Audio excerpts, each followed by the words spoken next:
Good afternoon to all of you और आप सभी का स्वागत है लेट्स क्रैक राजस्थान एग्जाम पर। कई दिनों से आपके साथ में मिल नहीं पाया था और कल से फिर से अपनी क्लास जो है वो शुरू हुई है।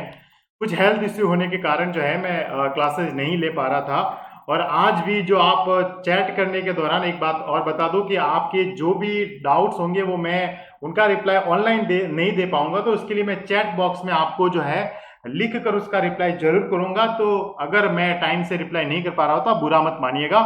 तो जैसा कि हम राजस्थान का आर्ट एंड कल्चर कवर कर रहे थे और उसी को कवर करने की दिशा में हम आगे बढ़े हैं। मेरा नाम है सुरेश पुरोहित और पिछले 4 साल से विभिन्न कोचिंग क्लासेस में पढ़ा रहा हूं। और जैसा कि आपको पता है कि अनअकैडमी जो है वो भारत का द लार्जेस्ट लर्निंग प्लेटफॉर्म है, जहाँ भारत के बेहतरीन टीचर्स आपके लिए अवेलेबल है। आपको एक काम करना है कि अनअकैडमी पर रजिस्टर करना है और रजिस्टर करने के लिए अनअकैडमी लर्निंग ऐप जो है इसे आप इंस्टॉल कीजिए। उससे फायदा ये होगा कि आपको यहाँ daily live classes, structure course, live test, unlimited access होगा। और एक बात और बता दूं कि प्लस पर जब आप ऐप को डाउनलोड कर लेते हैं तो आपकी यहाँ पर जो पूरा आरएस जो कोर्स है आपका, भले ही वो प्री और मेंस और उसके साथ में आपकी जो प्रीलिम्स की टेस्ट सीरीज है, पूरा आपका जो कोर्स है वो मात्र आपका कोर्स जो है वो 8,400 रुपये में, यानी कि 8,400 रुपये में आपका पूरा आरएस का कोर्स हो जाएगा। उसमें जो है वहां पर आप देखिए कि यदि आप उसमें वहां पर रेफरल कोड ऐसा लिखा होगा, रेफरल कोड, अगर आप रेफरल कोड में आप मेरा कोड सुरेश 10 यूज करते हैं तो यही जो कोर्स है वो आपको मात्र 7,560 रुपये में आपको मिलेगा, जिसमें किसी भी टीचर की क्लासेस आप कितनी भी बार आराम से देख सकते हैं। और सबसे बड़ी बात कि वहां पर क्लास के बाद में आपको पीडीएफ डाउनलोड करने का बटन मिल जाएगा, जहां पर पीडीएफ डाउनलोड कर सकते हैं। ठीक है, वहां पर जो है मेरे कांटेक्ट नंबर में आपको शेयर करूंगा, जिसके माध्यम से आपको फायदा ये होगा कि मेरी क्लास के बाद मैं आपको लिखने के लिए जो सवाल दूंगा, लिखने के लिए सवाल दूंगा, तो उसका आप उत्तर लिखकर मुझे व्हाट्सएप कर सकते हैं। मेरे नंबर वहां पर है, व्हाट्सएप कर सकते हैं। फ्रेंड्स, एक चीज और बता दूं कि मेरा जो कोर्स है वो जल्दी ही शुरू होने वाला है, तो आप देरी मत कीजिए, क्योंकि अभी जो है आपको 10% डिस्काउंट जो है वो यहाँ पर मिलेगा। तो जल्दी आप अगर ज्वाइन करना चाहते हैं तो देखिए, आपके लिए 7,560 रुपये वैल्यू नहीं रखते हैं, आपका वैल्यू रखता है आपका समय। ठीक है, तो ये कोड जरूर ध्यान रखिए, सुरेश 10, और सुरेश 10 कोड के थ्रू जो है आप ज्वाइन कीजिए, आपको 10% डिस्काउंट मिल जाएगा। जैसे कि राजस्थान के आर्ट एंड कल्चर की जो क्लास है हमारी, आज आर्ट एंड कल्चर की जो हमारी क्लास है वो डेली 4 बजे हमारी क्लास शुरू होती है। और कुछ कारणों से 5-6 दिन का एक गैप था, हेल्थ इश्यू, अभी भी थोड़ा बहुत है, लेकिन ये मैं रिकॉर्डेड वीडियो आपके लिए लेके आ रहा हूँ कि बहुत ज़्यादा गैप ना हो जाए कि ना आप मुझे पहचान पाए ना मैं आपको पहचान पाऊँ। तो मैं वो नहीं चाहता, क्योंकि कई लोग मुझसे जुड़े थे और कई लोगों का मैसेज आया मेरे पास कि सर व्हाट हैपेंड सर, जल्दी क्लास शुरू कीजिए, we are waiting for you. तो मैं चाहता था कि मैंने जैसे बात की थी कि मैं रिकॉर्डेड वीडियो तो जरूर भेज ही सकता हूं, तो इस हिसाब से हम जो है 4 बजे राजस्थान आर्ट एंड कल्चर और 7 बजे वही जो टाइम है हमारा, 7 बजे वही टाइम जो है उसमें हम राजस्थान के आर्थिक सर्वेक्षण यानी राजस्थान की इकोनॉमी को हम कवर कर रहे हैं। कल का वीडियो अगर नहीं देखा है तो प्लीज देखिए, मिस मत करना, राजस्थान का शिक्षा का क्षेत्र। और कल हम लोग आर्ट एंड कल्चर में हमने बात की थी राजस्थान के लोक संगीत की। देखिए, मैंने आपको बताया था कि राजस्थान के लोक संगीत को हम इस पहले आपके मन में एक, आपके दिमाग में एक पिक्चर क्लियर होनी चाहिए कि हमें कैसे पढ़ना है ताकि हमारे सवाल बाहर नहीं जाए। कल हमने कवर किया था राजस्थान में लोक गायन की शैलियां और राजस्थान के लोकगीत। ठीक है, राजस्थान में लोक गायन की शैलियां और राजस्थान के लोकगीत हमने कवर किए थे। आज हम राजस्थान की संगीत जीवी जातियां, राजस्थान के लोक वाद्य और राजस्थान में संगीत के घराने, राजस्थान में संगीत के घराने, अगर इनको ये जो है आप देखोगे कि 5, 1, 2, 3, 4 और ये 5 जो टॉपिक है ये मिलकर आपका राजस्थान का लोक संगीत का जो टॉपिक है वो कंप्लीट करवाता है। और आरएस के लिए जरूरी भी है, क्योंकि केवल आप लोक संगीत के नाम पर लोक गीत पढ़ते हैं तो लास्ट टाइम लोक गायन शैलियों से सवाल आया था। ये दो स्टेटमेंट हमने कल जो है कवर किए ही थे।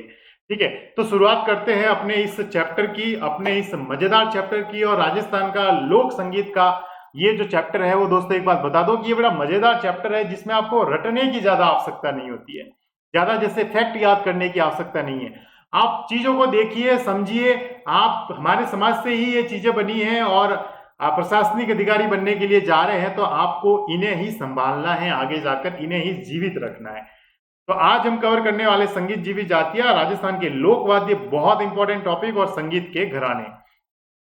सबसे पहले हम पढ़ेंगे राजस्थान के लोक वाद्य, ऐसे वाद्य जो लोगों द्वारा जो है आम जो राजस्थान के जो लोग हैं उनके द्वारा बजाए जाते रहे लंबे समय से। और ये आप देखोगे कि ग्रामीण परिवेश में, ज्यादातर आपको ग्रामीण परिवेश में आप देखोगे कि कुछ ऐसी विशेष जातियां हैं जो इन लोक वाद्यों को बजाती है, ठीक है। और इस दौरान जो है आप भले ही वो किसी लोक देवता का गीत हो, भले ही कोई सामाजिक या कोई धार्मिक त्योहार हो, उस समय भी ये लोक वाद्यों का उपयोग किया जाता है। मुख्य रूप से राजस्थान के जो लोक वाद्य उनको चार भागों में बांटा जाता है। एक तत्वाद्य मतलब कि ऐसे वाद्य जिसमें तार का उपयोग है, जिसमें मुख्य रूप से तार, ठीक है, तार से ध्वनि निकलती है। किससे निकलती है? तार से ध्वनि निकलती है, उन्हें तत्वाद्य। सुशिर वाद्य ऐसे लोक वाद्य जिसमें आप फूंक मारोगे, ठीक है, आप जिसमें फूंक या हवा भरोगे तो उससे ध्वनि निकलेगी, ठीक है, आप उंगलियों का उपयोग करोगे और फूंक मारोगे तो उससे जो है ध्वनि निकलेगी, तो उसे सुशिर वाद्य। तीसरे अवनद या ताल वाद्य, ये जो है आमतौर पर ये चमड़े से बने होंगे, चमड़े से ये बने होते हैं, फिर आपको पीटते हैं, आप जैसे पीटते हैं ना तो आवाज आती है, पीटने से आवाज आती है। तो ऐसे लोक वाद्य जो चमड़े से बने हैं, मुख्य रूप से चमड़े से बने हैं और जिनको पीटने से आवाज आती है, उनको अवनद या ताल वाद्य कहते हैं। घन वाद्य ऐसे वाद्य जो किसी धातु से बने हैं और जिनको पीटने से आवाज आती है, ठीक है, उन्हें क्या कहते हैं? घन वाद्य कहते हैं। तो इनको क्लासिफिकेशन करके हम पढ़ेंगे, बहुत जरूरी है, जिसमें आपकी अध्ययन की किताबें तो कवर होगी ही, और जो आरएस के एग्जाम का जो आज का ट्रेंड है, जिसके हिसाब से हमें अपनी प्रिपरेशन को करना है क्लासिफिकेशन करके, फ्लो चार्ट के द्वारा, तो उसी तरीके से हम कवर करेंगे। तो एक एक कर हम शुरुआत करते हैं। सबसे पहले हम शुरुआत करते हैं तत्वाद्य की। तत्वाद्य जिसमें मुख्य रूप से तार से ध्वनि निकलती है। देखिए, सबसे पहली है सारंगी। आप देखोगे कि ये देखिए, ये है सारंगी, और सारंगी को बजाने के लिए ये जो लकड़ी है इसे कहते हैं गज। इसे क्या कहते हैं? गज, ठीक है, गज।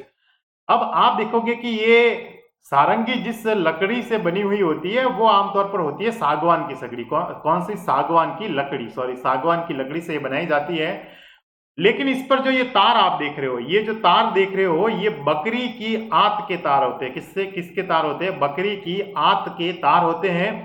और ये जो गज है, गज के यहाँ पर आपको लाइन नहीं दिख रही है, गज के यहाँ पर एक धागा है, ये जो गज पर जो बाल होता है वो घोड़े की पूंछ का बाल होता है। बड़ा यूनिक कॉम्बिनेशन है। देखिए, प्रकृति में जब कितनी पुरानी हो सकती है, आप देखो ना कि लकड़ी है, बकरी की आंत के तार है और घोड़े की पूंछ के तार है, ठीक है।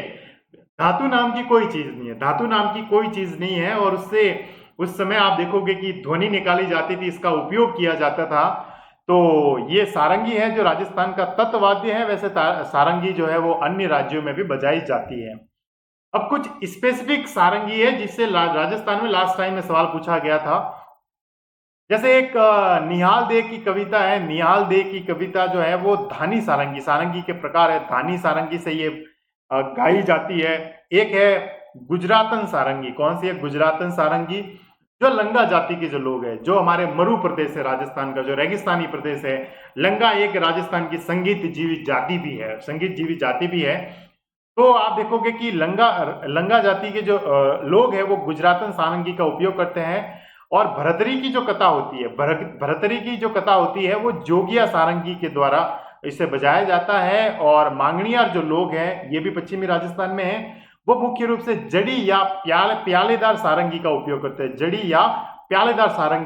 करते हैं। सबसे पहले बात आपको ये ध्यान में रखनी है कि हम लोकवाद्य जो पढ़ रहे हैं उसमें लोकवाद्य में हमने पहला प्रकार लिया है तत्वाद्य, जो तार से ध्वनि उत्पन्न होती है, और उसमें सबसे पहला हमने पढ़ा है सारंगी। क्या है? सारंगी बहुत सिंपल है। किससे बनाया था? सागवान की लकड़ी से बना है। तार जो है वो बकरी की आंत के तार है। गज पर तार जो है वो घोड़े की पूंछ के तार है। चार प्रकार की सारंगी विशेष रूप से फेमस है: धानी सारंगी, गुजरातन सारंगी, जोगिया सारंगी और जड़ी या प्यालेदार सारंगी। ऐसा ही एक तत्ववाद्य बड़ा फेमस है और वो है इकतारा। देखिए, इकतारा इसलिए कहते हैं क्योंकि इसमें मात्र एक ही तार होता है। आप देखोगे कि यहाँ पर जो है एक ही तार होता है, और इसमें भी जो है आप देखोगे कि एक तार होगा, फिर इसको उंगली से ऐसे करते रहेंगे और पास में खड़ताल होती है जिसमें वो जो आवाज भी आती है, ऐसे है ना, ऐसे ऐसे करते रहते हैं। आपने देखा होगा कि और आपने नाम सुना होगा नारद मुनि का। नारद मुनि के जो हाथ में जो वाद्य यंत्र हुआ होता था वो इकतारा ही हुआ होता था। कौन सा? इकतारा। ये आदि आदि वाद्य यंत्र है, बहुत पुराना वाद्य यंत्र है। एक तारा सिंपल सा वाद्य यंत्र है, ज्यादा इसमें वो नहीं है, कॉम्प्लिकेटेड नहीं बनाया गया है। आपको इतना ध्यान में रखना है कि एक तारा एक तत्ववाद्य है। आरएस के लिए आपको इतना ध्यान में रखना है कि एक तारा क्या है? एक तत्ववाद्य। ये आपको ध्यान में रखना है। राजस्थान का सबसे प्राचीनतम जो लोक वाद्य माना जाता है वो रावण हत्ता माना जाता है, रावण हत्ता। और कहते हैं कि ये राजस्थान का राज्य वाद्य यंत्र भी है, ठीक है। और रावण हत्ता, और ये राजस्थान का प्राचीनतम ये लोक वाद्य है जो तार से बना हुआ होता है। देखिए ये जो फोटो है, ये आप रावण हत्ता की देखोगे, इसमें एक गज होती है। देखिए रावण, इसमें नारियल की, ये ना आप देखोगे कि ये नारियल की खोल है। नारियल की खोल जो है, नारियल की खोल में आप देखोगे कि यहाँ पर जो है आगे नारियल की खोल में आगे है, फिर यहाँ पर जो है तार है, बहुत सारे तार है। और इनको जो ये गज है, ये गज है, इनसे रावण हत्ता का उपयोग किया जाता है। और आपने देखा होगा कि पाबू जी की पड़ में जो भोपे होते हैं, ठीक है, पाबू जी की पड़ में जो भोपे होते हैं वो रावण हत्ता वाद्य यंत्र का ही उपयोग करते हैं। आपको ये ध्यान में रखना है कि रावण हत्ता जो वाद्य यंत्र है ये राजस्थान का क्या है? तत्ववाद्य। क्या है? तत्ववाद्य। आप इसे जरूर ध्यान रखिए। इतना अगर आपको पता है तो मेरा काम हो गया, आपका भी काम हो गया। ऐसे ही तत्ववाद्य की तरफ जाए तो जंतर, देखिए ये फोटो आपको देखने को मिलेगा। जंतर बड़ा फेमस है, वीणा जैसा है, लेकिन क्या होता है कि गले में लटकाया जाता है। देखिए ये जो है ना, यहाँ पर व्यक्ति का जो है बीच में ऐसे कंधे की ओर ऐसे रखा जाएगा। इसमें यहाँ पर व्यक्ति जो है अपना मुख रखेगा, इसके बीच में ये दोनों जो है ये सपोर्ट के लिए होते हैं, ठीक है। और गले में लटका कर आप जो है इसको बजाया जाता है। यहाँ पर तार है, इसलिए तत्ववाद्य। और जंतर हमने कवर किया था जब हम लोक नाट्य कवर कर रहे थे, तो मैंने आपको बताया था कि देवनारायण जी की जो पढ़ है, देवनारायण जी की जो पढ़ है, वो गुर्जर जाति के भोपे जो है वो जंतर जंतर वाद्य यंत्र से इसे बजाते हैं या उसका उद्बोधन करते हैं। तो जंतर वाद्य यंत्र ये है। आपके मन में ये जो फोटो अगर बना है ना, तो आपको पता लग जाएगा कि जंतर एक तत्ववाद्य है। क्या है? एक तत्ववाद्य। इसे इतना जरूर ध्यान रखना कि जंतर एक तत्ववाद्य है। ऐसा ही राजस्थान में एक और तत्ववाद्य है जिसका नाम है कमाईचा। क्या नाम है? कमाईचा। ये आप फोटो देखोगे तो कमाईचा है, और यहाँ पर ऐसे तार लगे हुए हैं, इसलिए जो है इसे क्या कहेंगे कि राजस्थान का तत्ववाद्य। और ये जो आप देखोगे कि ये ईरानी शैली का है। ईरान में आपको इस तरीके से देखने का मिलेगा। ईरानी मूल का वाद्य यंत्र माना जाता है राजस्थान का। कभी सवाल आए तो ऐसे भी ध्यान में रखना कि राजस्थान का वो कौन सा लोक वाद्य है जो ईरानी मूल से जुड़ा हुआ है, तो वो है कमाईचा। क्या नाम है? कमाईचा। और ये सारंगी के समान ही है, जैसे हमने सारंगी देखी थी। देखिए आप, सारंगी के समान ही है। आप देखोगे तो ये सारंगी के लगभग लगभग समान ही है, लेकिन बस थोड़ा सा बनावट में थोड़ा फेरफार है। तो कमाईचा। और राजस्थान में मांगणियार जाति के जो लोग हैं, मांगणियार एक संगीत जीवी जाति है। और मैं आपको एक बात बता दूं कि मांगणियार जो है वो मूल रूप से तो जुड़े हुए हैं इस्लाम से, लेकिन ये जो है हिंदू और मुस्लिम दोनों धर्म को मानते हैं, ठीक है। हिंदू और मुस्लिम दोनों धर्मों को मानते हैं मांगणियार। और राजस्थान में मांगणियार आप देखोगे तो राजस्थान का जो पश्चिमी भाग है, राजस्थान का जो पश्चिमी भाग है, इस पश्चिमी भाग में मांगणियार जाति के लोग जो है वो, और उनका मुख्य रूप से जो पेशा है वो भी क्या है? संगीत। मुख्य रूप से जो पेशा है वो भी क्या है? संगीत। तो आप इसे जरूर ध्यान रखिए। एक तत्ववाद्य है भपंग। देखिए देखने में ऐसा लगेगा जैसे ऊपर इसको पीटा जाएगा, लेकिन पीटा नहीं जाएगा। भपंग आप देखोगे कि ये जो है ना, ये इसको यहाँ से हाथ में यहाँ से पकड़ा जाएगा। ये आप देखोगे कि यहाँ पर एक तार है, तार से ये नीचे लटकेगा, ये जो है और उसको जो है एक उंगली से जो है इसको बजाया जाएगा, भपंग को, ठीक है, बजाया जाएगा। इस तार के माध्यम से इसको बजाया जाएगा। तो अंदर से जो है ध्वनि निकली। ये तो टेबल पर रखा हुआ है, लेकिन इसको हाथ में रखकर बजाया जाता है। और आप देखोगे कि ये डमरू की आकृति का है, लेकिन क्या है? एक तत्ववाद्य। क्या है? एक तत्ववाद्य, क्योंकि इसको ऊपर से नहीं पीटा जाता है, नीचे से ये खोखला होता है और ये तार इसके नीचे लटकता है जिसको बजाया जाता है, और भपंग से जो है आवाज निकलती है। आप देखोगे कि विशेष रूप से अलवर में जो जोगी जाति के लोग जो है, अलवर में आप देखोगे कि जोगी जाति के जो लोग हैं, वो राजा भृतहरि की जो कथा, जब राजा भृतहरि जो राजा थे और उनकी जब कथा जब सुनाई जाती है, आपने देखा होगा कि अलवर में भृतहरि मेला भी भरता है, भृतहरि मेला भी भरता है। तो उसमें भपंग लोक वाद्य का उपयोग किया जाता है। और बड़े वादक, दो बड़े वादक हैं, जहर खां मेवाती और उमर फारूक मेवाती। ये दो बड़े कलाकार हैं भपंग के। आप इनका नाम ध्यान में रखना अगर ध्यान में रहे। लेकिन ये जरूर ध्यान में रखना कि भपंग जो है, भपंग क्या है, भपंग जो है वो राजस्थान का एक तत्ववाद्य है। क्या है? एक तत्ववाद्य है। क्योंकि आपके देखिए आपके सवाल ऐसा आएगा आरएस में, ठीक है, कि निम्नलिखित में से मिक्स करके दे देंगे सारे लोकवाद्य को। निम्नलिखित में से कौन सा एक तत्ववाद्य है, तत्ववाद्य है। तो आपको ये जरूर पता होना चाहिए कि तत्ववाद्यों के बारे में आपको नाम भी पता है, और नाम के लिए जैसे फोटो अगर हमारे सामने पिक्चर है तो हमें चीजें अच्छे से याद रहती है। तो भपंग को आप ध्यान में रखना। ऐसा ही तंदूरा, वेणो भी कहते हैं, कामर जाति के लोग तंदूरा खूब बजाते हैं। और तंदूरा तो आपने देखा भी होगा अगर गांव से बिलोंग करते हैं। कुछ और कुछ और तत्ववाद्य हैं जो छोटे हैं, मतलब उनका उल्लेख ना के बराबर है, लेकिन नाम ध्यान में रखना, रबाज और रबाब। क्या नाम है?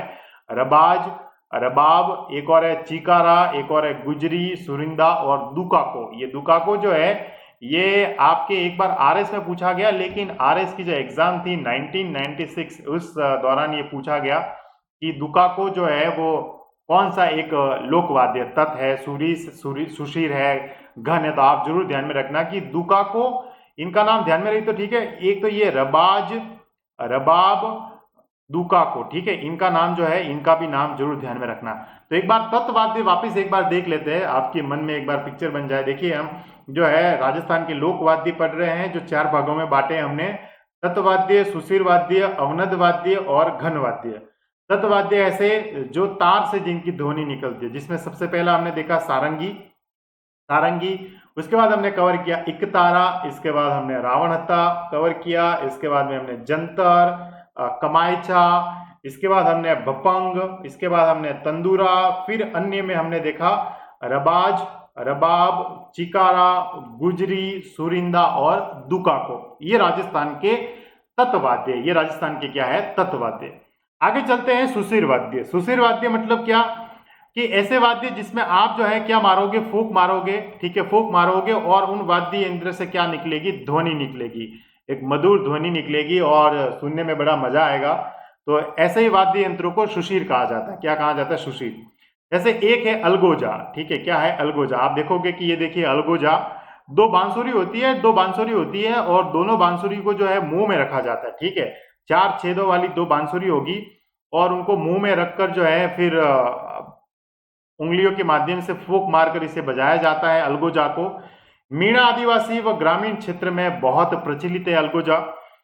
आपको इतना ध्यान में रखना है कि अलगोजा जो है वो क्या है? अलगोजा जो है वो क्या है? देखो बांसुरी अगर आपको पता है ना, बांसुरी, बांसुरी का स्क्वायर, बांसुरी स्क्वायर बराबर अलगोजा, ठीक है, ऐसे ध्यान में रखना। बांसुरी का स्क्वायर बराबर अलगोजा। बांसुरी भी क्या है? एक क्या है? सुशीर वाद्य है। देखिए बांसुरी में भी क्या बजाई जाती है? फूंक मारी जाती है, ठीक है। और इससे मिलता जुलता आप देखोगे तो पुंगी, पुंगी तो अब सबको पता है, मूवी में हमने इतना देखा है पुंगी को कि तुंबे से बनी होती है लकड़ी जो है तुंबे की। देखिए पुंगी जो है तुंबे की बनी हुई होती है और तुंबे के नीचे आप देखोगे कि ये 2 नालियां है, 2 नालियां आपको देखने को मिलेगी, जिसमें नाक से सांस लेकर जो है इसको बजाया जाता है, फिर ध्वनि निकलती है, ठीक है, ध्वनि निकलती है आगे से। और आपको पता है कि राजस्थान में पुंगी, पुंगी बजाने में जो है एक जनजाति बड़ी फेमस है, कालबेलिया। और कालबेलिया के कई लोक नृत्य जो है उसमें भी पुंगी बजाई जाती है। जैसे एक है शंकरिया, है ना, कालबेलिया के शंकरिया है, बागड़िया है, बागड़िया है, ठीक है, एक है इंडोनी है, इंडोनी है। तो ऐसे कई प्रकार से जो लोक नाट्य हैं जो कालबेलिया जनजाति द्वारा किए जाते हैं। गुलाबो बड़ी फेमस कालबेलिया नृत्यांगना रही है। तो कालबेलिया में ये बड़ा फेमस है पुंगी, ठीक है, बड़ा फेमस है पुंगी। तो आप देखोगे कि 4 तो आपके यही कवर हो गए, ठीक है। एक तो है अलगोजा, अलगोजा में क्या है कि दो दो बांसुरी है जिसको मुंह में रखकर बजाया जाता है, ठीक है। सुशीर वाद्य पिक्चर से क्लियर आ रहा है। बांसुरी, ठीक है, सिंपल सा है। बांसुरी का स्क्वायर करोगे तो क्या हो जाएगा? अलगोजा। और पुंगी तो आपके सामने ये फोटो में रखी हुई है, पुंगी आप जो है इसे ध्यान में रखना। पिक्चर जितनी अवेलेबल है उतनी आपके सामने लेके आया हूं ताकि आप पिक्चर है तो आपके सामने एक चीज स्पष्ट रहेगी। आपको कॉमन सेंस में जैसे एबीसीडी में चुनाव करना होगा तो आपके लिए बड़ा इजी रहेगा, आपके लिए बड़ा इजी रहेगा। ये देखिए मशक, लगता नहीं है कि ये जो है मशक जो है ये क्या है कि कोई सुशीर वाद्य है जिसमें फूंक मारी जाती है, लेकिन इस जनाब को देखिए, ये जनाब जो है जिसमें आप ये हवा भर रहे हैं, आप देखोगे कि ये देखिए मशक है, एक पाइप है, इस पाइप के माध्यम से ये जो है ये चमड़े का बना हुआ है, ये चमड़े के बने हुए में हवा भरते हैं और हवा भरते हैं, फिर यहाँ से हवा निकलती है, ठीक है, हवा निकलती है। तो बकरी के चमड़े से इसको बनाया जाता है। इसमें एक ओर से हवा भरी जाती है और दूसरी ओर दो नालियों से, ये नीचे दो नालियां, इससे जो है ये जो आगे दो भागों में विभाजित हो जाती है, इससे हवा निकलती है। तो ये क्या है, विशेष रूप से हवा भरकर आप बाहर निकाल रहे हैं, तो क्या है, सुशीर वाद्य। क्या है, सुशीर वाद्य है। विशेष रूप से सवाई माधोपुर में बड़ा फेमस है। और भैरू जी के जो भोपे हैं, भैरू जी के जो भोपे हैं, वो मशक का उपयोग खूब करते हैं। बड़ा इंपॉर्टेंट है, कभी ध्यान में रखना कि भैरू जी के जो भोपे हैं वो मशक मशक जो लोक वाद्य है इसका उपयोग करते हैं। और मशक क्या है, मशक क्या है, सुशीर क्या है, सुशीर लोक वाद्य, ये ध्यान में रखना, जिसमें हवा, मैं बार बार इसलिए कह रहा हूं, आपको थोड़ा बोरिंग लग रहा होगा, लेकिन जरूरी है कि आपके ये जितनी बार आप सुनोगे तो आपके दिमाग में ये चीजें रहेगी। ऐसा एक और है, जैसे है बाकिया, ठीक है, बाकिया जिसका फोटो तो नहीं मिला, लेकिन ये पीतल का बना है और हवा भरकर इससे बजाया जाता है। और सरगड़ा, सरगड़ा विशेष रूप से जो जालोर में, आपने देखा होगा कि जालोर में जो है सरगड़ा ढोल नृत्य भी बहुत ज्यादा करते हैं। तो सरगोड़ा का ये खानदानी वाद्य यंत्र हुआ है बाकिया।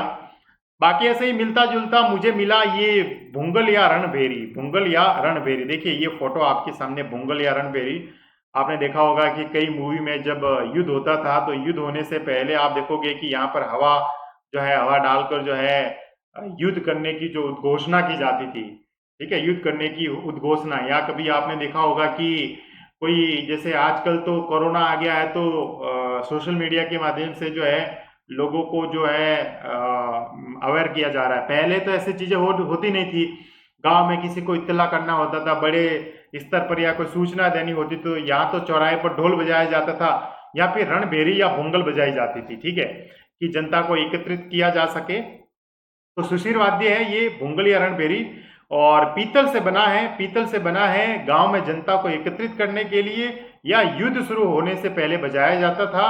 और अभी वर्तमान में मेवाड़ में भवाई, मेवाड़ में जो भवाई जाति के जो लोग हैं, ये बड़ा वैसे भवाइयों का उद्भव तो है ये अजमेर में कैकड़ी से हुआ है, ठीक है, अजमेर में कैकड़ी से। और भवाई लोक नाट्य भी बड़ा फेमस है राजस्थान और गुजरात बेल्ट में। और तो वहीं पर जो आप मेवाड़ रीजन के जो भवाई है वो इस भूगल या रणभेरी का आज भी उपयोग करते हैं। भूगल या रणभेरी, आपको इतना ध्यान में रखना है कि भूगल या रणभेरी क्या है, एक सुशीर वाद्य है जिसको हवा फूंक कर बजाया जाता है, ठीक है, हवा जो है फूंक कर बजाया जाता है। ऐसे एक शहनाई, शहनाई जिसको नफीरी भी कहा जाता है, इसका फोटो नहीं, क्योंकि आप सबको पता होगा शहनाई या नफीरी बड़ा सुरीला वाद्य है। कहते हैं कि सुशीर वाद्य जितने भी है उसमें सबसे सुंदर और सबसे, कहते हैं ना, सुरीली ध्वनि जो निकलती है वो शहनाई से ही निकलती है। शीशम या सागवान से ये जो है एक जैसे ये ऐसे इस प्रकार की होती है, ठीक है, और यहाँ पर जो है ऐसे छेद होते हैं, ठीक है, छेद होते हैं और इसको बजाया जाता है फूंक मारकर शहनाई को। और भारत में बिस्मिल्लाह खान साहब का, यूपी से इनका संबंध है, बिस्मिल्लाह खान साहब शहनाई वादक, बहुत बड़े शहनाई वादक जो है, इनको भारत सरकार द्वारा कई अवार्ड से सम्मानित भी किया गया है। आरएस के लिए हमें इतना जरूर ध्यान रखना है आपको अपनी स्ट्रेटजी में कि शहनाई या नफीरी जो है वो एक क्या है, सुशीर वाद्य है।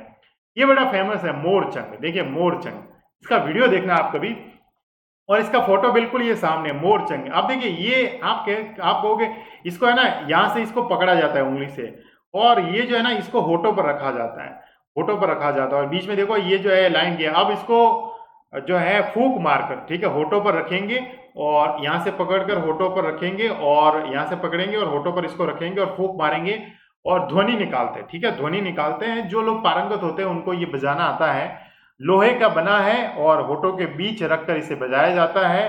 नाम है मोरचंग। बड़ा बड़ा ये फेमस है, आप जरूर ध्यान में रखिए। कई बार पूछा है कि, ऐसे पूछा है कि मोरचंग, मोरचंग एक लोक वाद्य है, मोरचंग एक लोक वाद्य है, ऐसा सवाल पूछा है। और सवाल पूछा है कि ये तत्व वाद्य है, सुशीर वाद्य है, ठीक है, घन वाद्य है, घन वाद्य है या अवनद वाद्य है। तो आपको जरूर ध्यान में रखना है कि मोरचंग, मोरचंग, देखिए चंग, चंग हमें आमतौर पर ये लगता है कि चंग तो बजाने का है, ठीक है, तो ये तो चंग जो हो गया वो कैसा हो गया, अवनद वाद्य हो गया।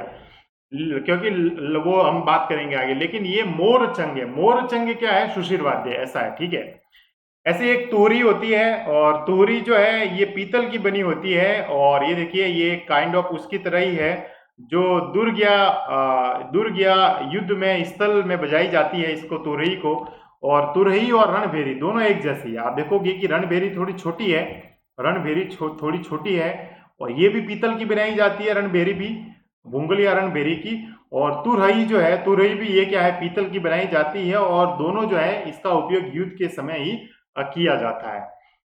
नड़ का मुझे फोटो नहीं मिला, लेकिन नड़ आप ध्यान में रखना कि कगोर एक वृक्ष होता है, कगोर वृक्ष की लकड़ी से ये नड़ बनाया जाता है। और राजस्थान में जो भील समुदाय है, विशेष रूप से जो मरु प्रदेश में है, जैसे जालोर बाड़मेर इस रीजन में जो भील समुदाय है, यहाँ पर ये भील इसे बजाते हैं। और एक व्यक्ति थे करना भील। करना भील बड़ा फेमस था, इनका नाम भी पहले आता था कि करना भील जो है, ये करना भील जो है ये नड़ वाद्य, ठीक है, नड़ एक सुशीर वाद्य है जिसमें फूंक मारकर बजाया जाता है, तो ये बड़ा फेमस है नड़।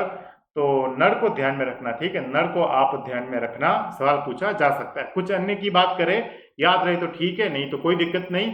जैसे एक और है सतारा है, नागफनी है, नागफनी को पुंगी से आप जोड़कर याद कर सकते हैं। सिंगा सिंगी है और बांसुरी, ठीक है, सिंगा सिंगी और बांसुरी। तो अभी हमने कवर किया है वो क्या किया है, सुशिर वाद्य, और है जिसे हम देखेंगे सुशिर वाद्य, ठीक है। पहले तत्ववाद्य किए, अभी हमने क्या देखा, सुशिर वाद्य। सुशिर वाद्य मतलब फूंक मारकर, ठीक है, फूंक मारकर। जैसे पहला हमने देखा अलगोजा, उसके बाद हमने देखा पुंगी, ठीक है, पुंगी। उसके बाद हमने देखा मशक, एक है बांकिया, ठीक है, एक है भूंगल या रणभेरी, ये है भूंगल या रणभेरी। उसके बाद हमने देखा शहनाई, सिंपल सा था। उसके बाद मोरचंग, बड़ा ये सुशील वाद्य, आप ध्यान में रखना। उसके बाद हमने देखा तुरही, एक नड़, ठीक है, ये आपको ध्यान में रखने हैं। कुछ अन्य है जिसमें सतारा है, नागफनी है, सिंगा सिंगी और बांसुरी, इसे भी आप ध्यान में रखिए। आगे चलते हैं, आगे चलते हैं अवनद या ताल वाद्य। अवनद या ताल वाद्य, अब देखिए अवनद या ताल वाद्य क्या है। ऐसे वाद्य यंत्र जिस पर चमड़ा चढ़ाया जाता है, कि क्या चढ़ाया जाता है, चमड़ा। चमड़ा चढ़ाने के बाद में जब ये वाद्य यंत्र बन जाता है तो इसको पीट पीट कर बजाया जाता है। जब आप पीटोगे तो पीटने से ध्वनि निकलेगी, पीटने से ध्वनि निकलेगी। जैसे आजकल पुलिस पीटने से ध्वनि निकल रही है लोगों की, ठीक है, भले वो मीडिया में निकल रही हो, सोशल मीडिया में निकल रही हो, तो ऐसे ही पीटने से जो ध्वनि निकलती है तो वो है अवनद या ताल वाद्य। लेकिन बने किससे है, मुख्य रूप से जो उस पर जो ये जो जिसको बजाया जाएगा ना, जो ऊपर होगा वो चमड़े का बना होगा। किससे बना होगा, चमड़े का। तो अवनद या ताल वाद्य के बारे में बात करते, जैसे एक है नौबत, क्या है, नौबत। आप देखिए ये अर्ध अंडाकार, ये है अर्ध अंडाकार है, और उस पर आप देखोगे कि बहुत बड़ा होता है। और इस पर जो है ये भैंस की खाल, किसकी खाल होती है, भैंस की जो खाल है, बड़ी जाड़ी खाल है भैंस की, खाल को रखा जाता है, और फिर ये बड़े बड़े डंडे हैं उनसे पीटा जाता है। बहुत ज़्यादा जो है ध्वनि निकलती है, बहुत ज़्यादा जो है ये ध्वनि निकलती है। और आपने देखा होगा कि पहले महल के बाहर होते थे, आजकल मंदिरों के बाहर या मंदिरों के अंदर जब भी पूजा वगैरह होती है तो बड़े ये जो ढोलक होते हैं इनको पीट पीट के जो है बजाया जाता है। पीट के बजाया जाएगा, और चमड़े के बने हैं। देखो पहचानने का आपको तरीका बताता हूँ, कॉमन सेंस। पीट के बजाया जा रहा है, लेकिन बने किससे है, चमड़े के। किससे बने हैं, चमड़े के। तो वो कैसे होंगे, अवनद, अवनद या ताल वाद्य। कैसे होंगे, अवनद या ताल वाद्य, ठीक है, ये ध्यान में रखना। नौबत, ऐसा एक मांदल है, फोटो नहीं मिला, लेकिन ये जो है चमड़े का ही, ऊपर चमड़े का ही खोल होता है, लेकिन नीचे जो है लकड़ी नहीं होती, मिट्टी होती है। क्या होती है, मिट्टी, मांदल। और मिट्टी में आपको पता है राजसमंद का मौले लगा में इसे अच्छे तरीके से बनाया जाता है। भील और ग्रासिया विशेष रूप से बजाते हैं। कौन बजाते हैं, भील और ग्रासिया। मांदल आप ध्यान में रखना, मांदल जो मिट्टी, म मिट्टी, और अवनद वाद्य, ये ध्यान में रखना। चंग, चंग के बारे में आपको पता ही है, और चंग का आप यहाँ फोटो देख सकते हैं। चंग के ऊपर भी आप देखोगे तो यहाँ पर जो है चमड़े, आप देखोगे कि चमड़े की खोल होती है चंग में, और लकड़ी का बना गोल लोक वाद्य यंत्र है। शेखावटी क्षेत्र में होली के अवसर पर जो चंग नृत्य होता है, शेखावटी क्षेत्र में होली के अवसर पर जो चंग नृत्य होता है, इस समय चंग बजाया जाता है। और चंग एक नृत्य भी है, आपको पता ही है। तो ये चंग, ठीक है, ये चंग जो है वो कैसा वाद्य यंत्र है, अवनद। ये हमें ध्यान में रखना, कैसा है, अवनद। क्यों अवनद है, क्योंकि इस पर चमड़े की खोल है, और इसको पीटेंगे। किससे पीटेंगे? इसको अब हाथों से पीटेंगे तो ध्वनि करेगा, ठीक है, ध्वनि करेगा, ये ध्यान में रखना है। ऐसे आप देखोगे कि एक डेरू है, डेरू का फोटो तो नहीं मिला मुझे, डेरू है, आम की लकड़ी का बना होता है और भील लोग इसे बजाते हैं, ठीक है, आम की लकड़ी का बना होता है डेरू, आम की लकड़ी का बना हुआ होता है और भील लोग इसे बजाते हैं। ताशा, ताशा तो आपको पता ही है, ताशा, क्योंकि आपने देखा होगा कि जो नासिक जो होता है ना, नासिक ढोल आते थे, तो नासिक ढोल के आगे आप देखोगे कि एक व्यक्ति जो है गले में इस तरीके का एक छोटा सा एक वो रखता था, जिसके ऊपर जो है ये चमड़े का, आजकल तो प्लास्टिक का आ गया, लेकिन रियल में पहले जो है ये चमड़े का, आज भी इसको ताशा जो है वो अवनद वाद्य में ही शामिल किया जाता है।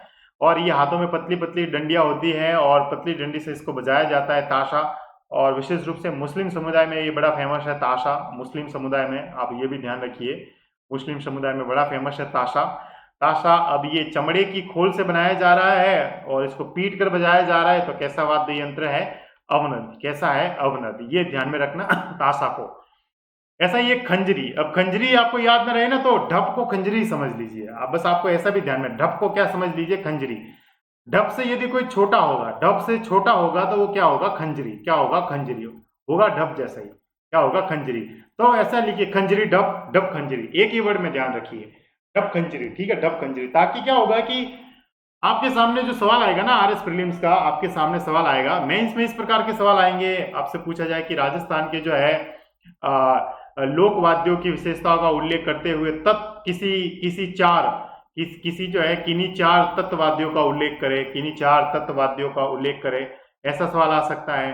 दूसरा आ सकता है कि राजस्थान में लोक वाद्यों का विशेषता का उल्लेख करते हुए किन्हीं चार सुशीर वाद्य का उल्लेख करे। तो आपको एक ग्राफ के द्वारा, एक चार्ट में, एक फ्लो चार्ट में अगर आप पढ़ोगे तो आपको चीजें जो है वो आराम से याद रहेगी, आपको जो चीजें है वो आराम से याद रहेगी। तो चप खंजरी, चंग, चंग जो है ये जो है ढप, सॉरी जो है ये मैं बताना भूल गया कि ये ढप से छोटा होता है। किससे होता है? ढप से, ठीक है, ढप से छोटा होता है। ढप भी काइंड ऑफ चंग जैसा ही होता है, ठीक है।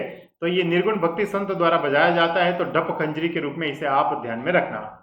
कुछ और है जैसे ढोलक, ढोल, नगाड़ा, ये तो आपको ध्यान में रखने की जरूरत नहीं है, क्योंकि आपने देखा ही होगा कि ढोलक, ढोल और नगाड़ा चमड़े से बने हुए थे, पीट कर बनाए जाते हैं। डमरू भी आपको पता है, ठीक है, डमरू आप अब उसको पीटा जाता है, आप देखा होगा कि वो जो छोटी छोटी गोटियां होती है उससे जो है उसको पीटा जाता है। डमरू चमड़े का बना होता है, खोल जो है।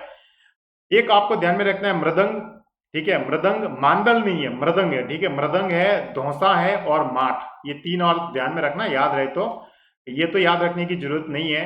मृदंग, धौसा और माठ, ये भी क्या है? ये भी क्या है? अवनद वाद्य। क्या है? अवनद वाद्य। तो एक बार अवनद वाद्य को हम वापिस रिवाइज कर लेते हैं, बहुत जरूरी है। देखिए, अवनद या ताल वाद्य ऐसे लोक वाद्य होते हैं जिनके ऊपर चमड़े की खोल होती है और जिनको पीट कर बजाया जाता है, पीट कर बजाया जाता है। अब पीटा हाथों से जाता है, डंडों से पीटा जाता है या किसी और चीज से पीटा जाता है, लेकिन चमड़े की खोल होती है, पीट कर बजाया जाता है। तो ऐसे वाद्य यंत्र क्या कहलाए जाते हैं? अवनद या ताल वाद्य यंत्र। जैसे नौबत, जैसे ये नौबत, ठीक है, एक है मांदल, एक है चंग, ठीक है, एक है चंग, एक है डेरू, एक है ताशा, एक है खंजरी, ठीक है, खंजरी, सॉरी, मृदंग और मांदल, ये दोनों मृदंग और मांदल कैसे हैं? अवनद वाद्य, ठीक है। देखो याद रखने में भी आसानी रहेगी। मृदंग और मांदल कैसे हैं? अवनद वाद्य। मृदंग है, ढोलक, ढोल, नगाड़ा है, डमरू है, धौसा है और माट है। आगे चलते हैं घनवाद्य, घनवाद्य, ठीक है, आगे है घनवाद्य। आप पहली बार अगर वीडियो ये पहली बार पढ़ रहे हैं तो हो सकता है आपको थोड़ा ये कॉम्प्लिकेटेड लगे, लेकिन जितना सिंप्लीफाइड होकर हम करने की कोशिश कर रहे हैं उतना कर रहे हैं। आप जब दोबारा इसको कभी आप रिवाइज करने के लिए देखोगे तो आपको यही जो टॉपिक है आपको बड़ा इजी लगेगा, बहुत ही इजी लगेगा। या आप किसी बुक से, राजस्थान अध्ययन की किताबों से पढ़ोगे तो आप बहुत इजी वे में आप जो है आपका ये टॉपिक कंप्लीट हो जाएगा, ठीक है, बहुत टॉपिक जो है वो कंप्लीट हो जाएगा। घनवाद्य, अब घनवाद्य में फर्क यह है कि इनको भी पीट कर ही, इनकी भी पीट कर ध्वनि निकलती है, इनको भी पीटा जाता है, लेकिन ये जो है ये मुख्य रूप से धातु से बने हुए थे। किससे बने होते हैं? धातु से। वो चमड़े से, लेकिन ये किससे बने होते हैं? धातु के बने हुए होते हैं, जिनको पीटने से ध्वनि निकलती है। जैसे मंजीरा, देखिए आपके सामने फोटो मंजीरा, ये मंजीरा है, इनको दोनों हाथों में रखा जाएगा, फिर जो है ऐसे ऐसे पीटेंगे, लेकिन ये बना किससे है? धातु से, पीतल से बना है, पीतल व कांसे के मिश्रण से बना हुआ होता है मंजीरा। यह हमेशा जोड़ों में ही बनाया जाता है और बजाया जाता है, सॉरी, जोड़ों में ही बजाया जाता है और आपने देखा होगा कि ये विशेष रूप से आपने देखा होगा कि कामड़, ये यहाँ पर लिखना, कामड़ जाति की जो महिलाएं हैं जब वो 13 ताली नृत्य करती है तो वहां पर आपने देखा था कि 13 13 क्या है, मंजीरे, 13 क्या है, मंजीरे। 13 में 9 मंजीरे जो है वो उनके दाहिने पैर पर बांधते हैं, 9 मंजीरे। फिर दाई कौनी के ऊपर जो है आप देखोगे कि एक मंजीरा वहां पर इनके दाएं कोहनी के ऊपर, दाएं दाएं हाथ की कोहनी के, एक बाएं हाथ की कोहनी के ऊपर बांधा जाता है। 2 मंजीरे जो है हाथों में रखे जाते हैं, हाथों में, ठीक है। और फिर नृत्य किया जाता है 9, 10, 11, 12, 13। तो मंजीरा विशेष रूप से आप देखोगे कि रामदेव जी की आराधना में जो 13 ताली नृत्य किया जाता है उसमें मंजीरा विशेष रूप से बजाया जाता है। मंजीरा ये एक कैसा वाद्य है, घन वाद्य। कैसा है, घन, जो तांबे से, जो सॉरी धातु से बने हैं, धातु से बने हैं और उसको पीट कर बजाया जाता है, ठीक है। आजकल तो ग्रामीण क्षेत्र में जो भजन भी होते हैं उसमें भी मंजीरों का उपयोग किया जाता है। अब देखिए ऐसा ही एक झांझ है, झांझ जो मंजीरे के समान ही होता है, लेकिन आप देखोगे कि झांझ की आकृति जो है वो बड़ी होती है। बस झांझ की आकृति कैसी होती है, बड़ी होती है। मंजीरे जैसा ही है लेकिन झांझ की आकृति बड़ी होती है। शेखावटी क्षेत्र में जब कच्छी घोड़ी जो नृत्य किया जाता है तो कच्छी घोड़ी नृत्य में झांझ का उपयोग किया जाता है। किसका उपयोग किया जाता है, झांझ का उपयोग किया जाता है। आप इसे ध्यान में रखिएगा, झांझ का। तो मंजीरा और झांझ दोनों लोकवाद्य यंत्र हैं जो किससे आप देखोगे, धातु से बने हैं, ठीक है। धातु से, ये भी पीतल से बना है लेकिन ये पीतल व कांसे के मिश्रण से बना है मंजीरा। और दोनों कैसे धातु से बने हैं, पीट कर बजा रहे तो कैसे होंगे, घन वाद्य, ठीक है, घन वाद्य। ऐसे ही आप देखोगे करताल, करताल आप देखिए, करताल और खड़ताल ये दोनों अलग अलग है, कभी इसको एक मत समझ लेना। करताल और खड़ताल ये दोनों अलग है, लेकिन ये दोनों ही क्या है, दोनों ही क्या है, ये घन वाद्य। क्योंकि घन वाद्य, क्योंकि ये चमड़े से नहीं बने हैं लेकिन इनको पीट कर बजाया जाता है। जैसे करताल आप देखिए, करताल में आप देखोगे तो ये लकड़ी से बने हुए, देखो आप देखोगे लकड़ी, इसमें यहाँ उंगली फंसाएंगे लकड़ी, लेकिन बीच में आप देखोगे तो ये पीतल, ये जो है पीतल की, आप देखोगे कि पीतल की उसमें तस्तरिया है, ठीक है, क्या है, तस्तरिया। अब दोनों को इनको ये रखेंगे, उंगलियों में रखेंगे और फिर इसको जो है ऐसे जो है इसको पीटेंगे आपस में तो इससे ध्वनि निकलेगी, ठीक है, करताल। और खड़ताल में क्या फर्क होता है, करताल और खड़ताल देख लेते हैं कि खड़ताल में केवल लकड़ी होती है, देखोगे आप देखोगे, ये देखिए खड़ताल में चिकनी लकड़ी होगी, ठीक है, चिकनी एकदम पतली टुकड़ों की लकड़ी होगी। तो हम उसे अभी हम देखेंगे, लेकिन दोनों अलग अलग होते हैं, दोनों अलग अलग होते हैं। लेकिन याद रखने का तरीका सिंपल है कि करताल और खड़ताल दोनों क्या है, घन वाद्य, क्या है, घन वाद्य। तो करताल जो है 2 चौकर लकड़ी के टुकड़ों में पीतल की तस्तरिया होती है और हाथ की उंगलियों व अंगूठी से इसे बजाया जाता है। ऐसा ही चिमटा, आपने होगा सिंपल घर में चिमटा, ऐसे आप देखोगे कि चिमटा बजाया जाता है। कई जो है भजन वगैरह होते हैं, लोहे की 2 पट्टियां होती है जिसको आपस में टकरा कर जो है पट्टी को, चिमटा को टकराएंगे तो बजेगा। ऐसा ही एक भरनी होता है, क्या होता है, भरनी, ये ध्यान में रखना, भरनी, रणभेरी नहीं, भरनी। इसका फोटो नहीं मिला। मिट्टी के मटके के संकरे मुंह पर कांसे की प्लेट, किसकी होती है, कांसे की प्लेट ढककर 2 डंडियों की सहायता से इसे बजाया जाता है। देखिए कांसे की प्लेट है और कांसे की प्लेट से देखिए मिट्टी का मटका बनाएंगे, मिट्टी का ऐसा मटका बनाएंगे, ऐसा मिट्टी का मटका, ठीक है। भरनी का मैं बता देता हूँ, पानी भरना, भरनी, ठीक है, मिट्टी। और इसके ऊपर कांसे की प्लेट ऐसे चिपकाई जाएगी, क्या चिपकाई जाएगी, ऊपर कांसे की प्लेट, ठीक है, कांसे की प्लेट। और कांसे की प्लेट के ऊपर जो है 2 डंडियों से इसको जो है पीटा जाएगा जोर जोर से। तो जोर जोर से पीटेंगे तो ध्वनि निकलेगी, ठीक है, क्या निकलेगी, ध्वनि निकलेगी। अब ध्वनि निकलेगी तो बिल्कुल ये लोकवाद्य है, लेकिन उपयोग किसका किया है, धातु का, धातु का, चमड़े का नहीं है, ठीक है, ऐसा चमड़े का नहीं है। तो कैसा होगा ये, कैसा होगा, घन वाद्य। यदि चमड़े का उपयोग होता तो कैसा होता, अवनद वाद्य, ठीक है, अवनद, ये ध्यान में रखना है। राजस्थान के पूर्वी अंचल में विशेष रूप से भरनी का खूब उपयोग किया जाता है। राजस्थान के पूर्वी अंचल में भरनी का उपयोग किया जाता है, इसे आप ध्यान में रखना। ऐसे एक है झालर, झालर में भी ऐसा ही है कि चक्राकार में आप देखोगे कि चक्राकार में ऐसी झालर होती है जिसमें जो है कांसे या तांबे की मोटी चक्राकार जो है इस प्रकार की होगी झालर, जिसको लकड़ी से पीटेंगे और उससे ध्वनि निकलेगी। ऐसी एक होती है रमझोल, ठीक है, चमड़े की पट्टी पर बहुत सारे घुंघरू, अब चमड़े की पट्टी है लेकिन उस पर घुंघरू, ठीक है। रमझोल क्या होती है कि रमझोल आप पाँवों में पहनते हैं, ठीक है, रमझोल जो है वो पाँवों में पहनते हैं और उसको कई बार हाथों में रखकर भी उसको ऐसे ऐसे बजाते हैं जैसे घुंघरू की आवाज आएगी, वो होती है रमझोल। क्या होती है, रमझोल। इसमें उपयोग किया जाता है घुंघरू, घुंघरू में आप देखोगे तो धातु का उपयोग किया जाता है, इसलिए इसको घन वाद्य में रखा गया, किसमें रखा गया, घन वाद्य में। और खड़ताल का तो हमने अभी देखा ही है कि खड़ताल और करताल दोनों क्या है, घन वाद्य। खड़ताल में विशेष रूप से ये चिकनी जो है पट्टी होती है, चिकनी पट्टी, जिसमें मांगणियार जाति के लोग बड़े बड़े अच्छे से खड़ताल बजाते हैं मरु प्रदेश में। और सद्दिक खान मांगणियार साहब संगीत, ये सद्दिक खान मांगणियार साहब जो है ये बड़े बड़े बहुत बड़े कलाकार है, खड़ताल वादक, ये बहुत बड़े खड़ताल वादक है। इनका नाम ध्यान में रखना, सद्दिक खान मांगणियार साहब का इनका नाम जरूर आपने ध्यान में रखना। तो देखिए अभी हमने जो है, अभी हमने कौन से देखे, घन वाद्य। अब घन वाद्य, लड़का कई बार कंफ्यूज होता है घन वाद्य में और अवनद वाद्य में। इन दोनों में फर्क ये है, अभी वापिस आपको बता दो कि अवनद वाद्य वो सारे वाद्य यंत्र जो आपके मन में जिनकी पिक्चर आती है, जो चमड़े से बने हुए हैं और उनको पीट कर बजाएंगे, तो वो अवनद वाद्य। घन वाद्य में क्या है कि वो सारे वाद्य यंत्र जो धातु से बने हुए हैं, या ऐसा कहे कि चमड़े के नहीं बने हैं लेकिन उनको भी पीट कर बजाया जाता है, तो वो कौन से है घन वाद्य। कौन कौन से है, जैसे कि एक है मंजीरा, ठीक है, मंजीरा है, एक है झांझ है, एक है करताल है, चिमटा है, भरनी है, झालर है, रमजोल है और खड़ताल है, ठीक है। तो चारों क्लासिफिकेशन जो, अगर आपको इतना, बहुत है, ये बहुत है, क्योंकि आपके सामने जब ऑप्शंस आएंगे ना, तो आप आराम से ऑप्शन में आप आराम से एबीसीडी में बहुत आराम से पहचान लोगे। आपने कॉमन सेंस भी उपयोग किया है इनको पहचानने में, एक डेफिनेशन के साथ में इसको आपने अटैच किया है, तो आपको रटने की बिल्कुल भी जरूरत नहीं है, रटने की बिल्कुल भी जरूरत नहीं है। तो लोकवाद्य की 4 श्रेणी हमने कवर की है। अब राजस्थान में कुछ ऐसी जातियां हैं या जनजातियां हैं जो जिनका पेशा ही संगीत है, या जो जिनका पेशा जो है कुछ लोगों के मांगलिक अवसरों से जुड़ा हुआ है।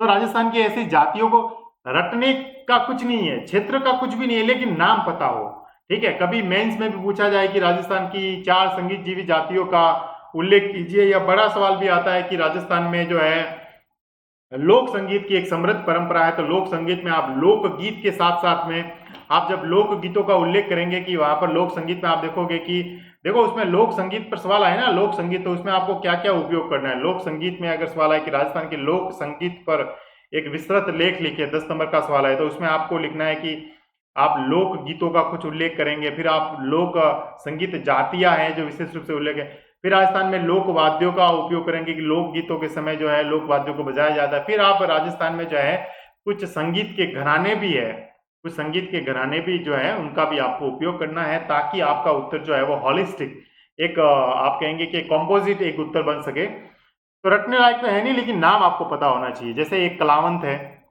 राजस्थान की एक संगीत जीवी जो संगीत से जुड़ी हुई जो जनजाति है या जाति है, कलावंत, जो अपना जो रिश्ता है वो तानसेन से जोड़ते हैं, और जयपुर का डागर घराना जो है, जयपुर का डागर घराना वो क्लावंत जाति से ही जुड़ा हुआ है। किससे जुड़ा हुआ है? क्लावंत जाति से। ऐसी एक और जाति है कव्वाल, जिनकी जो जो अपनी उत्पत्ति कलावंत से मानते हैं, लेकिन ये जो है मुख्य रूप से कव्वाली क्या गाते हैं, कव्वाली। तो इनको जाना ही उससे जाना गया कि कव्वाल है। कौन है? कव्वाल। ऐसे ढाडी, ढाडी आपने देखा होगा कि जो ढोला मारू, ढोला और मारवणी की जो प्रेम गाता है, उसका जो गीत वगैरह गाया जाता है वो ढाडी जाति के लोग, ढाडी जाति के लोग विशेष रूप से पश्चिमी राजस्थान, मरु प्रदेश और सिरोही, मरु प्रदेश और सिरोही में ये विशेष रूप से ढाडी जाति के लोग जो है ये आपको देखने को मिलेंगे। जो सारंगी और रबाब, देखिए अब आपको पता लगा, सारंगी और रबाब ये दोनों कैसे हैं? तत्वाद्य। कैसे हैं? तत्वाद्य, यानी कि ये तत्वाद्य का उपयोग कर, तत्वाद्य का उपयोग कर जो है ये ढोला और मारवाड़ी लोकगीत को गाते हैं। तो आपको इतना पता होना चाहिए कि ढाडी क्या है, ढाडी राजस्थान की क्या है, एक संगीत जीवी जाति है। ऐसी मिरासी, मिरासी आप देखोगे कि ये तो आपने नाम सुना ही होगा। मिरासी तो बहुत बड़े ये मुसलमान जनजाति है, मुस्लिम जनजाति है हमारी, हमारे समाज की। और यहाँ पर आप पश्चिमी राजस्थान में आप देखोगे तो विशेष रूप से ये जो जोधपुर और नागौर वाला जो रीजन है, जोधपुर और नागौर वाला रीजन, इसमें जो आप देखोगे कि यहाँ पर जो है मिरासी, मिरासी जाति के जो लोग हैं, और ये संगीत में बहुत फेमस है, ठीक है। सारंगी का विशेष रूप से उपयोग करते हैं। ऐसे आप देखोगे तो मांगणियार, मांगणियार ये हमारा बेल्ट, पश्चिमी राजस्थान का जो बेल्ट है, मांगणियार और लंगा से जुड़ा हुआ, आगे इनका भी नाम आएगा, मांगणियार और लंगा, ठीक है, मांगणियार और लंगा। तो ये भी संगीत जीवी जाती है, मांगणियार। और मांगणियार अभी हमने देखा कि एक खड़ताल तो था ही, खड़ताल और कमायछा, इन दोनों को बहुत इनका उपयोग करते हैं। जब भी वो गाना वगैरह गाते हैं तो कमायछा और खड़ताल का खूब उपयोग करते हैं। और मांगणियार जो संगीत जीवी जाति है वो हिंदू और मुस्लिम धर्म दोनों को मानती है, हिंदू और मुस्लिम धर्म दोनों को मानती है, इसे भी आप ध्यान में रखिए। मैं कह रहा हूं ना कि आपको नाम भी पता है तो आपका उत्तर लिखने में आपको आसानी रहेगी। ऐसे ही भाट जाति के जो लोग हैं वो पहले यजमानों की वंशावलियां लिखते थे, मैंने सोचा इनका उल्लेख क्या कर लिया जाए कि आपके दादा उनके दादा उनके दादा उनके दादा क्या क्या नाम था, वो वंशावली पूरी लिखते थे। तो भाट जाति के लोग पहले आते थे गाँव में, अब तो नहीं आते हैं। ढोली जाति के लोग जो ढोल बजाने में विशेष रूप से निपुण हैं, और आप देखोगे कि मारवाड़ क्षेत्र में ढोली लोग ज़्यादा हैं, और यहाँ पर आप देखोगे कि एक ढोल नृत्य जो है जालोर का बड़ा फेमस है। जालोर का बड़ा फेमस है, एक संगीत जीवी राजस्थान की जाति है, जनजाति है। ऐसे ही एक जनजाति है लंगा, ठीक है, लंगा जो पश्चिमी राजस्थान में है, ये कमायचा और सारंगी, देखिए कमायचा और सारंगी, देखिए इसमें भी देखो कमायचा कमायचा कॉमन है, कभी ये ध्यान में रखना भैया सर, कमायचा प्लस खड़ताल आए, कमायचा और खड़ताल ये मांगणियार का है, ये मांगणियार का, किनसे मांगणियार का है। लेकिन कमायचा प्लस सारंगी आए, कमायचा प्लस सारंगी, तो ये किनका है, लंगा का, ये लंगा बड़े लंगा जाति के जो लोग हैं ये बजाने में फेमस है, ठीक है, ये ध्यान में आप रखना। तो कुछ और है, पातुर, पातुर जो है आपने देखा होगा कि पहले जो किले वगैरह होते थे तो उसमें जो नृत्यांगना होती थी, ठीक है, जो गाने वाने का शौकीन जो थे वो लोग जाते थे राजा के दरबार में जो, और यहाँ पर जो नाच गाना होता था, तो ये पातुर जाति के जो लोग थे वो विशेष रूप से नाच गाने में बड़े फेमस थे, और जोधपुर और पाली क्षेत्र के। और कामड़ का तो आपने नाम सुना ही है कि कामड़ एक राजस्थान की संगीत जीवी जनजाति है, जो पुरुष जो है वो पीछे बैठकर जो है वो जो वाद्य यंत्र बजाते हैं, और महिलाएं जो है वो आगे क्या करती है, तेरह ताली जो है नृत्य करती है। और आप रामदेवरा अगर गए हैं जैसलमेर में रामदेवरा, तो रामदेवरा जब आप जाओगे रामदेव जी का मंदिर तो वहां पर आपको 13 ताली लोक नृत्य देखने को मिलेगा, जो कामड़ जाति की जो महिलाएं हैं उनके द्वारा किया जाता है। जैसलमेर, डीडवाना और पोखरण क्षेत्र विशेष रूप से फेमस है। कुछ और अगर जातियों की बात करें संगीत जीवी, तो कालबेलिया है, जोगी है, सरगड़ा है, भोपा है और रावल। रावल इसलिए क्योंकि आपने देखा होगा रम्मत, ठीक है, रम्मत जो है वो रावल बड़े फेमस है। भोपा इसलिए क्योंकि भोपा जो है आपने देखा होगा फड़ वाचन में संगीत का उपयोग किया जाता है। सरगड़ा इसलिए क्योंकि ये आपने देखा होगा ढोल नृत्य। जोगी इसलिए क्योंकि ये कथावाचक है विशेष रूप से। कालबेलिया इसलिए क्योंकि ये संगीत नृत्य से जुड़े हुए हैं। तो ये राजस्थान की विशेष रूप से संगीत जीवी जनजातियां या जातियां हैं, उनका नाम आप जरूर ध्यान में रखना। उत्तर पूछा जा सकता है 10 नंबर का केवल इससे ही कि राजस्थान में संगीत जीवी जनजातियों का उल्लेख करें, तो संगीत जीवी जनजाति में आपको कलावंत, कव्वाल, ढाडी, मिरासी, मांगणियार, भाट, ढोली, लंगा, पातुर, कामड़, कालबेलिया, जोगी, सरगड़ा, भोपा और रावल का उपयोग जरूर कीजिए अपने उत्तर में। तभी देखिए आरएस में होलिस्टिक छोटे छोटे जो टॉपिक है ना उनको भी नहीं छोड़ना है, उसको अगर छोड़ा ना और एक सवाल से आपका प्रीलिम्स रोक लिया या मेंस में आपके 2-5 नंबर आपके कम पड़ गए, तो वो जो दुख होगा, आपने बहुत ज्यादा मेहनत की होगी, बहुत अच्छे से मेहनत की होगी, आप हर दिन अपने रूम में पढ़ाई के दौरान जो जूझते हैं अपने इस पढ़ाई की, ये भी एक तपस्या है, ठीक है, अपने आप को समझाना होता है, परिवार को समझाना होता है, टाइम समय हर चीज का ध्यान रखना पड़ता है। एग्जाम लेट हो तो फिर उसमें धैर्य का परीक्षण देना होता है, तो उसमें कोई छोटी सी भी गलती ना हो। इसलिए मैं बार बार कहता हूं कि ये 7,560 रुपए आपके लिए जो है इंपॉर्टेंट नहीं, आपका जो वक्त है, आपका जो वक्त है ये आपका बहुत इंपॉर्टेंट है, आपका वक्त जो है बहुत इंपॉर्टेंट है। आप सदुपयोग कीजिए, राइट डायरेक्शन में पढ़िए, क्योंकि यूट्यूब पर मैं आपको बताऊं, यूट्यूब पर स्ट्रेटजी बनाने की कमी नहीं है, यूट्यूब पर सोर्सेज की कमी नहीं है, लेकिन सबसे बड़ी बात की स्ट्रेटजी उस आधार पर बनाइए जिसके आधार पर आपका सबसे बड़ी बात, सबसे पहला सिलेबस हो आपका, जैसे हमने डिस्कस किया था सिलेबस। फिर उसके बाद में आप देखिए प्रीवियस ईयर क्वेश्चन पेपर कैसे आए, फिर आप देखोगे कि क्वेश्चन पेपर कैसे आए, उसमें जो क्वेश्चंस है वो किस लेवल के हैं, सब टॉपिक को भी छुए जा रहे हैं, एनालिटिकल है या फैक्चुअल क्वेश्चन है, सारी चीजों को देखना पड़ता है। जब उसके आधार पर हम पढ़ाते हैं ताकि जो है चीजें आपकी कवर हो सके, चीजें है जो कवर हो सके। प्लस पर भी हम कुछ ऐसे ही पढ़ रहे हैं। और उसके साथ साथ मैं बार बार कहता हूं कि रीड, थिंक, ये 3 चीजें आरएस के लिए बहुत जरूरी है, एंड राइट।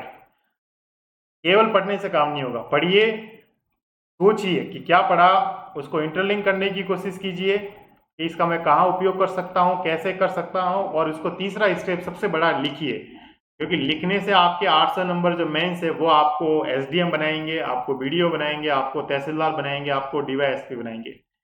ये बहुत, और प्लस पर जब जो हमसे जुड़े हैं वहाँ पर जो है डेली जो है, अभी जो है डेली जो है कुछ हेल्थ के कारण मैं कुछ क्लासेस नहीं ले पाया, तो सारे जो जो भी मुझे कांटेक्ट करे हो सॉरी, लेकिन कुछ ही दिन में जो है प्लस पर क्लास शुरू हो जाएगी वापस।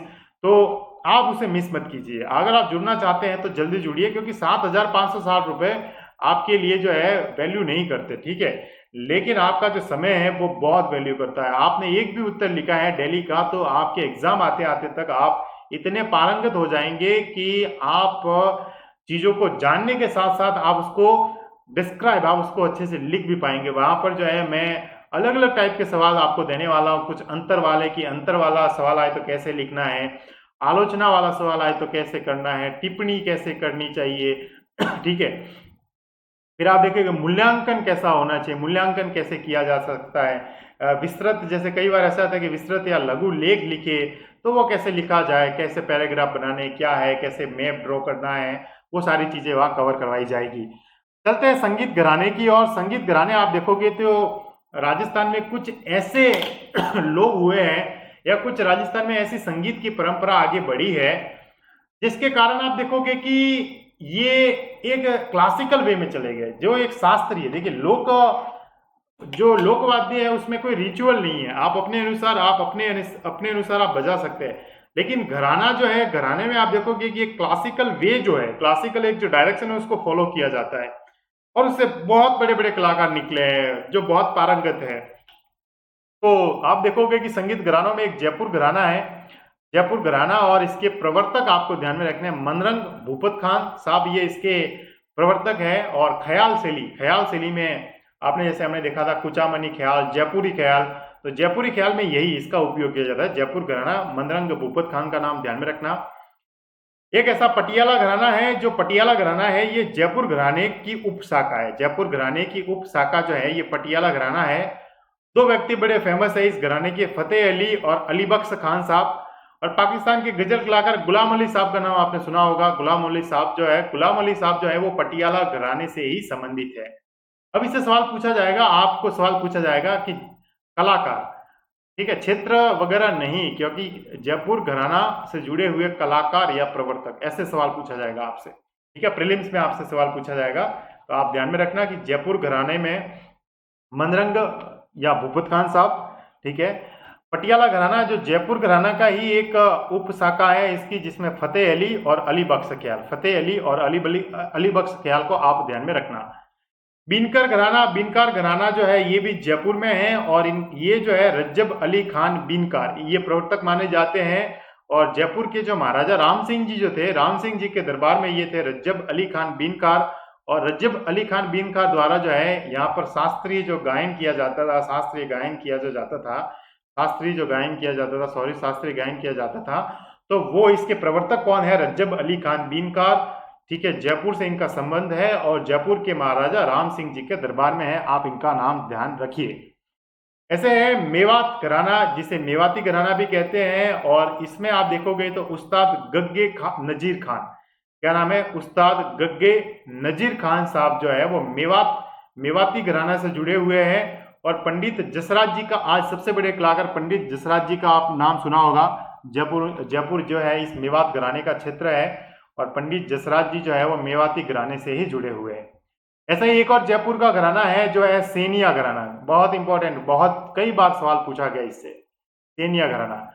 ये सेनिया घराना के प्रवर्तक कौन है, सेनिया घराना, सेनिया घराना के प्रवर्तक माने जाते हैं तानसेन के पुत्र सूरत सेन, सेनिया सूरत, ठीक है। सेनिया घराना के प्रवर्तक कौन है, सूरत सेन, कौन है, सूरत सेन, तो तानसेन के पुत्र हैं। और आपने देखा होगा कि ध्रुपद की जो 4 वाणियां होती है, तो इसमें गौहर वाणी और खंडार वाणी का बहुत उपयोग किया जाता है, गौहर वाणी और खंडार वाणी का बहुत उपयोग किया जाता है। सेनिया घराना जयपुर का है, तानसेन के पुत्र सूरत सेन का नाम आप ध्यान में रखना।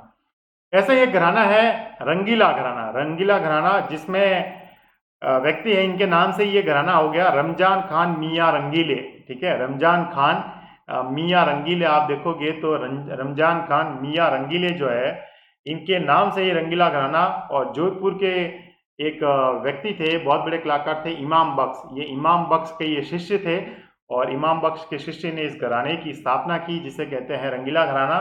और एक अंतिम जिसे कहते हैं किराना घराना, जयपुर में ही है किराना घराना, और इनके प्रवर्तक माने जाते हैं बंदे अली खान। बंदे अली खान, तो ये घराने प्रीलिम्स में मैं इसलिए नहीं छोड़ रहा हूं, इनको इसलिए कवर करवा रहा हूं, आपको टफ लग रहा होगा लेकिन छोड़ना नहीं है। एक बार अभी टफ लगा लेकिन दोबारा देखोगे इजी लगेगा, दोबारा देखोगे इजी लगेगा। घराने में हमने देखा, ठीक है, जयपुर घराना, पटियाला घराना, बीनकार घराना, मेवाती घराना, सेनिया घराना, रंगीला घराना और किराना घराना। तो अभी